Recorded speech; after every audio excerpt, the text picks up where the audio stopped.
Bismillahirrahmanirrahim. Esselatu vesselamu ala Resulina Muhammedin ve ala alihi ve sahbihi ecma'in. Amma ba'd. Möhtərəm ərəb dili həvəskarları, ərəb dili öyrənmək istəyən dəyərli izləyicilərimiz, bugündən etibarən silsilə şəklində ərəb dili dərslərimiz davam edəcək. Ərəb dili dərslərimizə mən Qafqaz Abdurrahmanov və həmkarım, ərəb filologiyası üzrə fəlsəfə doktoru Amir Qahayev müəllimlə birlikdə davam edəcəyik. Hər şeydən əvvəl qeyd etmək istərdim ki, dərslərimiz sıfırdan başlayanlar üçün nəzərdə tutulmayıb, ərəb dilində kifayət qədər təməli olan və ya ən azından ərəb dilində müəyyən qaydalara, müəyyən biliklərə sahib olan insanlar üçün nəzərdə tutulub. Bunu da diqqətinizə çatdırmaq istəyirəm. Bilirsiniz, Azərbaycan ərəbşünaslığında biz ərəb dilini əsasən Ələsgər Məmmədovun metodologiyasına əsasən tədris edirik. Ondan sonra yazılmış kitablarında metodologiyası aşağı-yuxarı eyni şəkildədir. Amma biz bundan fərqli bir metodologiya təqib etmək istəyirik. Ərəb dilinin qaydalarını öyrədərkən əsasən ərəb qrammatikasına, yəni ərəblərin metodologiyasına uyğun şəkildə həm terminologiyanı, həm qaydaları o şəkildə izah edəcəyik. Amma bununla birlikdə tamaşaçılarımız üçün və yaxud da ərəb dili öyrənən insanlar üçün asan olsun deyə zaman həmin qaydaların Azərbaycanca qarşılığını da inşallah verməyə çalışacaq Allahın izni ilə. İlk dərsimiz sadəcə ərəb dilinə giriş mahiyyətində olacaq. Ərəb qrammatikasının tarixi haqqında mən sizə çox təfərrüatlara dalmadan qısaca məlumat verməyə çalışacağam. Növbəti dərslərimizdən etibarən isə qrammatik qaydaların izahatına başlayacaq. İlk mövzumuz ərəb qrammatikasının tarixi haqqında olacaq. Yəni, ərəb dilçiliyinin tarixi haqqında olacaq. Ərəb dilçiliyi nə zaman ortaya çıxmışdır və ya ərəb qrammatikasının ortaya çıxmasına zəmin hazırlayan şərtlər nələr idi və ya da səbəblər nələr idi? Ərəb dilçiliyinin İslam dini ilə, ərəb dilçiliyinin İslamın ərəb yarımadasında ortaya çıxması ilə birlikdə yaranmağa başladığını söyləsək, əsla mübaliğə etməmiş olaraq. Çünki biz tarixin vərəqlərini səhifələdiyimiz zaman, əlaqədar kitablara nəzər saldığımız zaman görərik ki, İslamdan əvvəlki dövrdə ərəblərdə dilçiliklə əlaqədar hər hansı bir fəaliyyətə rast gəlmək mümkün deyil. Bu o demək deyil ki, ərəblərdə heç bir fəaliyyət yox idi. Əlbəttə, məlumdur ki, İslamın gəldiyi dövrdə, İslamdan əvvəlki dövrdə ki, biz onu cahiliyyət dövrü adlandırırıq, bu dövrlərdə ərəblərdə yazı çox yayğın deyildi, daha çox şifahi ədəbiyyata əsaslanırdı. O dövrdə də onların şeir müsabiqələri vardı, uqaz və s. bənzəri yarmarkalarda onların şeir müsabiqələri keçirilirdi. Onlar bəlağat, yəni ritorik cəhətdən, fəsahət cəhətdən şeirləri qiymətləndirirdilər. Ən gözəl, ən seçilmiş şeirləri Kəbənin divarlarından asırdılar. Amma bunların əksəriyyəti, dediyimiz kimi, daha çox şifahi ədəbiyyata əsaslanırdı. Yazı olmaqla birlikdə o dövrdə təbii ki, yazı vardı. Ərəblər arasında yazıb pozmağı bilən insanlar çox deyildi. Amma ərəblərdə sistematik olaraq dilçilik fəaliyyətləri İslam dininin Ərəbistan yarımadasında zuhur etməsi ilə birlikdə başlamışdır. Əsasən də Quran-ı Kərimin, müqəddəs kitabımız, müsəlmanların ilk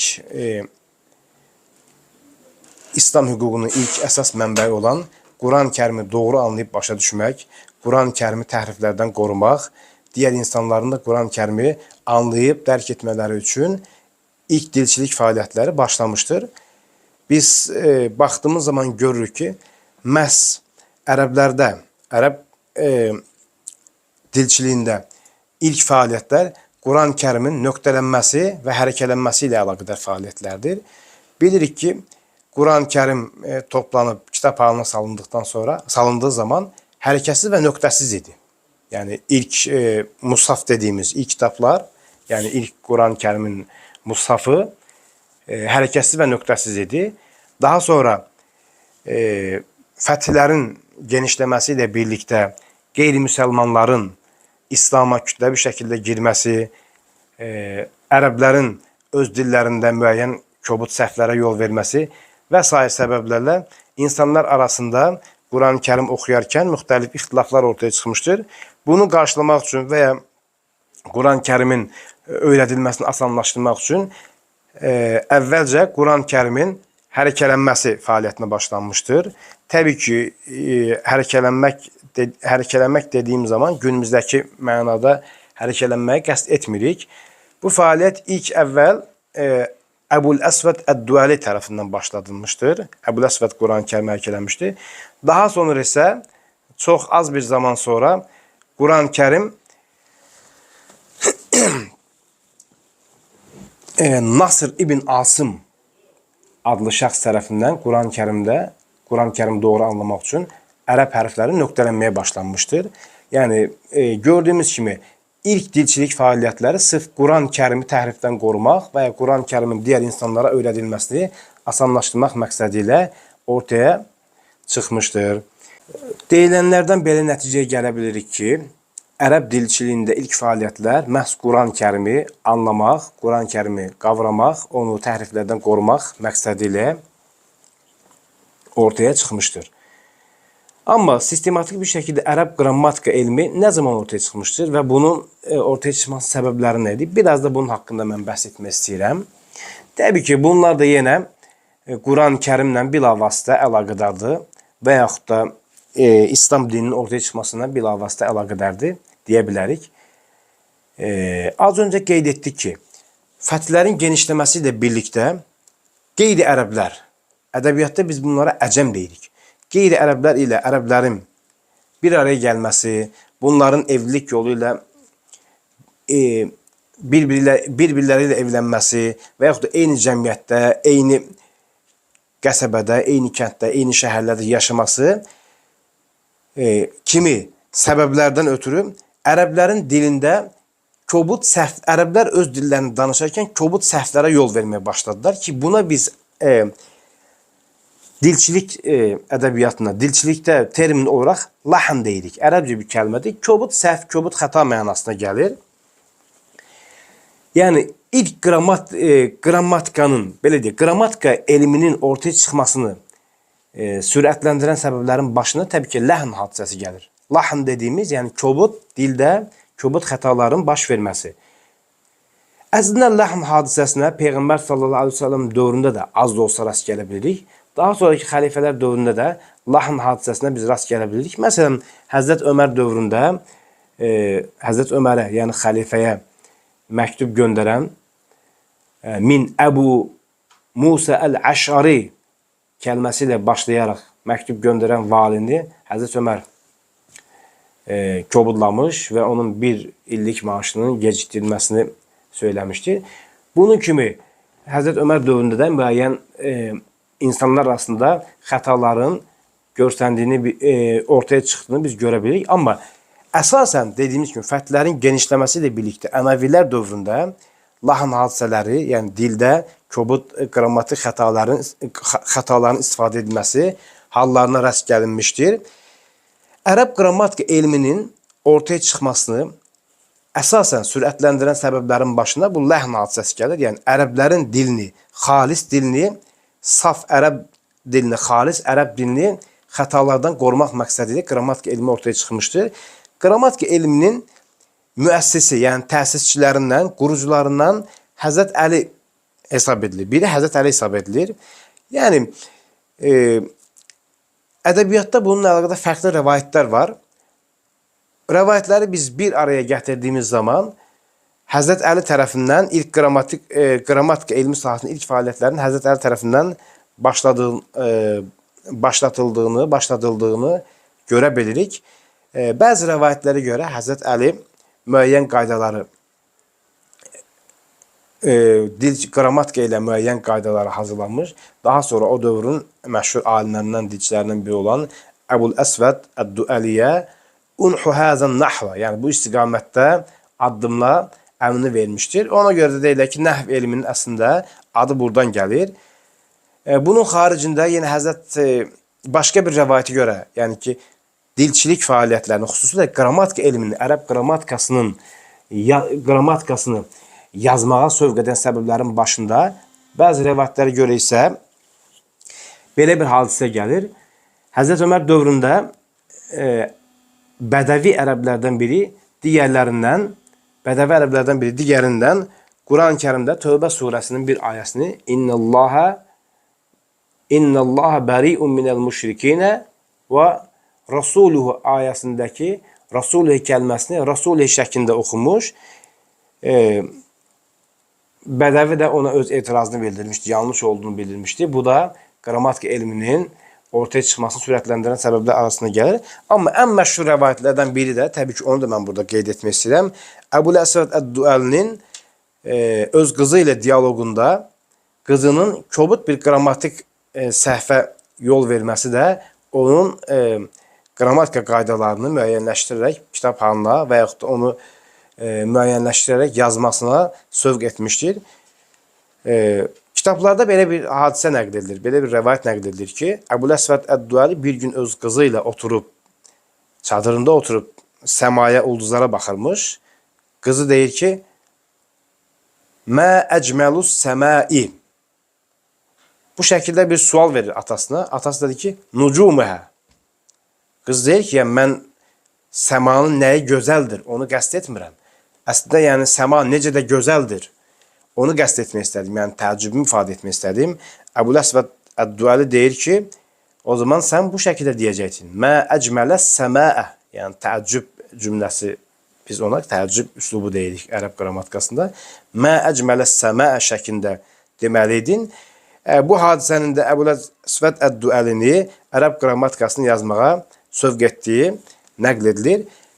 Səbəb hər nə olursa olsun, bütün bunların hamısını biz cəmləşdirdiyimiz zaman belə bir qənaətə gələ bilirik ki, ərəb qrammatikası Həzrət Əlinin dövründən etibarən ilk qrammatik fəaliyyətlər Həzrət Əlinin dövründə Əbul Əsvəd Əd-Duəli tərəfindən başlamışdır. Təməli də təbii ki, Həzrət Əli qoymuşdur. İndi bundan bəhs etmişkən, mən bir məsələyə də xüsusilə toxunmaq istəyərdim. Təbii ki, bəlkə yeni başlayan insanlar üçün biraz maraqlı olardı. Bu da ərəb qrammatika elmi əsasən nəhv elmindən ibarətdir. Nəhv dediyimiz, yəni günümüzdə biz ona sintaksis deyirik. Yəni nəhv elmi sintaksis, amma ilk ortaya çıxdığı zaman, ərəb qrammatikası ilk ortaya çıxdığı zaman nəhv elminin tərkibində ərəb dilçiliyi ilə əlaqədar günümüzdə bəlağat, sərf və s. Bu elm sahələrinin hamısı nəhvin tərkibində toplanmışdı. Daha sonra isə nəhv və sərf bir-birindən ayrılmağa başladı. Nəhv daha çox sintaksis hissəsini, sərf isə morfologiya, dilçiliyin morfologiya hissəsini əhatə etməyə başladı. Nəhv dediyimiz zaman nəyə qəsd edirik? Nəhv elmi cümlənin başında, yəni amil, ərəb nə bilirsiniz, qrammatik amil nəzəriyyəsi deyə bir nəzəriyyə var. Yəni cümlənin başında gələn amilin, üzvün dəyişməsi ilə kəlmələrin sonundakı hərəkənin dəyişməsidir. Yəni bundan bəhs edən elmə nəhv elmi deyirik. Sarf elmi isə, ilmus sarf və ya ilmut tasrif isə daha çox kəlmələrin özünün tərkibində, daxilindəki dəyişikliklərdən bəhs edən elm sahəsidir, dilçiliyin, ərəb dilçiliyində. Məsələn, nisbi sifətlər dediyimiz isim mənsubların düzəlməsi, faillərin, isim faillərin, isim məfulların düzəlməsi, yəni kəlmələrin öz tərkibində, öz daxilində müxtəlif dəyişiklərə məruz qalaraq yeni sözlərin və yaxud da yeni qrammatik, yeni cümlə, yeni sözlərin düzəlməsi və s.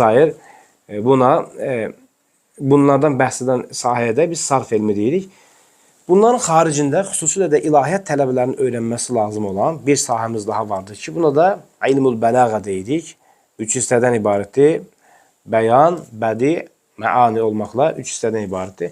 Bəlağət elmi də xüsusilə Quran-Kərimin doğru şəkildə anlaşılması üçün vazgeçilməz, labüd olan sahələrdən biridir. Çünki Quran-Kərimin ən önəmli xüsusiyyətlərindən biri də onun cəvami'ül kəlim və yaxud da fəsahətli bir üslubda nazil olmasıdır.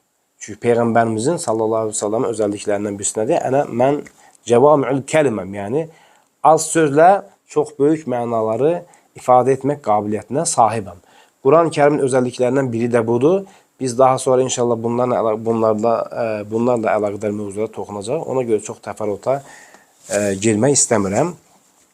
Son bir mövzuya da toxunmaq istəyərdim.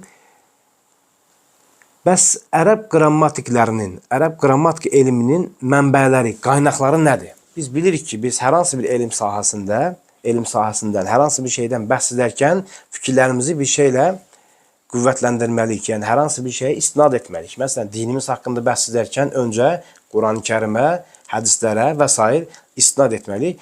Ərəb qrammatikləri, bu arada ərəb qrammatikləri dediyimiz zaman mənşə etibarilə ərəb olan şəxslərdən bəhs etmirik. Ümumiyyətlə, İslam mədəniyyəti mənsub olmuş, ərəb dili, ərəb dilçi ilə əlaqədar elmi fəaliyyətlər icra etmiş hər kəs, biz burada ərəb qrammatikləri şəklini adlandırırıq. Onu da diqqətinizi çatdırmaq istəyirəm.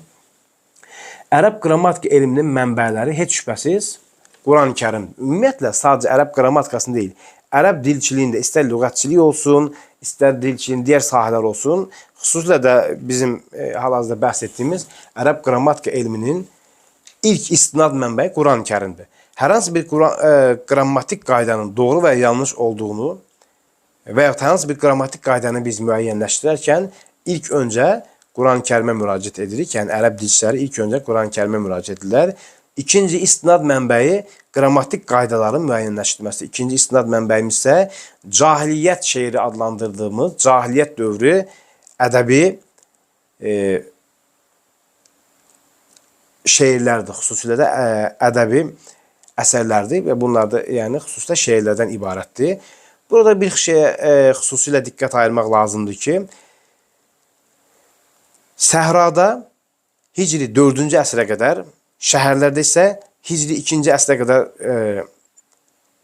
olan şeirlər ərəb ədəbiyyatında, ərəb dilçilində istişhad deyirik ona, şahid olaraq istifadə edilə bilər. Yəni, əgər o şair səhrada yaşayıbsa, Hicri 4-cü əsrə qədər olan yaşamış şairlərin şeirlərini biz dilçilikdə istifadə edə bilərik. Əgər şəhərdə yaşayıbsa isə Hicri 2-ci əsrə qədər yaşamış şairlərin şeirlərini biz dilçilik elmində, xüsusilə də ərəb qrammatikasında istişhad deyirik. Yəni, istinad mənbəyi olaraq istifadə edə bilərik. Səbəbi də odur ki, səhrada, yəni badiyə dediyimiz səhrada yaşayan ərəblərin dili daha saf qalıb. Şəhərdə yaşayan ərəblər isə digər mədəniyyətlərlə qarışdıqları üçün onların dili daha çox təhrif olunmuşdur. Yəni, xalis ərəb dili olmaqdan uzaqlaşmışdır.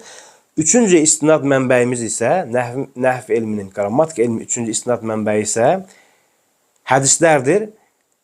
Hədislərin böyük əksəriyyət ədəbiyyatçılar hədislərin ərəb dilçiliyində istinad mənbəyi olaraq istifadə edilməsinə razılıq göstəriblər. Bir qism ədəbiyyatçılar isə deyirlər ki, hədislərin böyük əksəriyyəti məna ilə rəvayət edilmişdir. Məna ilə rəvayət edildiyi üçün ilk xalis ərəb dilinin özəlliklərini özündə saxlamamış ola bilər. Ona görə bəzi ərəb dilçiləri hədislərin, Peyğəmbərimizin hədislərinin dilçilikdə istinad mənbəyi olaraq istifadə edilməsinə etiraz etmişlərdir. Amma əksəriyyət, dediyimiz kimi, hədislərin də ərəb dilçiliyinin əsas mənbələrindən biri olduğunu qəbul etmişdilər. Təşəkkür edik hər birinizə. Allah razı olsun. Növbəti dərslərdə görüşmək ümidi ilə. Bilmirəm, nəsə bir şey olacaq. Boş ver. Atarsan mənə.